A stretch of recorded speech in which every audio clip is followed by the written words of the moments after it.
بسم اللہ الرحمن الرحیم۔ السلام علیکم۔ ایک سوال پوچھا گیا ہے سعودی عرب سے کہ ماسک کی خلاف ورزی پر جرمانہ ہوا تھا، اس کو ادا نہیں کیا تو کیا اقامہ تجدید ہو جائے گا یا نہیں۔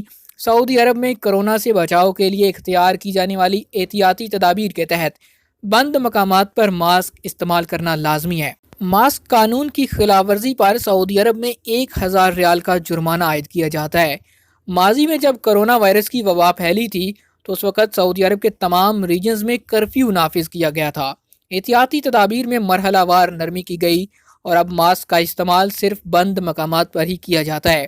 ایک شخص کی طرف سے یہ سوال کیا گیا کہ ماسک کی خلاف ورزی پر جرمانہ ہوا تھا، معلوم یہ کرنا ہے کہ جرمانہ کی ادائیگی کے بغیر اب اقامہ تجدید ہو جائے گا یا نہیں۔ اس سوال کا جواب دیتے ہوئے جوازات کا کہنا تھا کہ غیر ملکیوں کے اقامہ کی تجدید کے لیے لازمی ہے کہ سسٹم میں کسی قسم کا جرمانہ بھی باقی نہ ہو۔ جرمانوں کی ادائیگی کے بعد ہی اقامہ تجدید کرنا ممکن ہوتا ہے، اس کے بغیر نہیں۔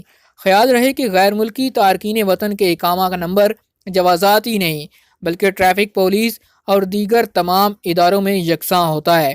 اگر ٹریفک خلاف ورزی پر چالان ہوتا ہے تو اس کا ریکارڈ جوازات اور دیگر اداروں کے سسٹم میں آٹومیٹکلی پہنچ جاتا ہے، جس کے ساتھ ہی اقاموں کے علاوہ ڈرائیونگ لائسنس کی تجدید بھی متاثر ہوتی ہے۔ اس کے ساتھ ساتھ آپ کو بتاتے چلیں کہ خروج اودا یعنی ایگزٹ ری انٹری ویزا اور خروج نہائی یعنی فائنل ایگزٹ بھی نہیں لگایا جا سکتا جب تک آپ اپنے باقی جرمانے ادا نہیں کر دیتے۔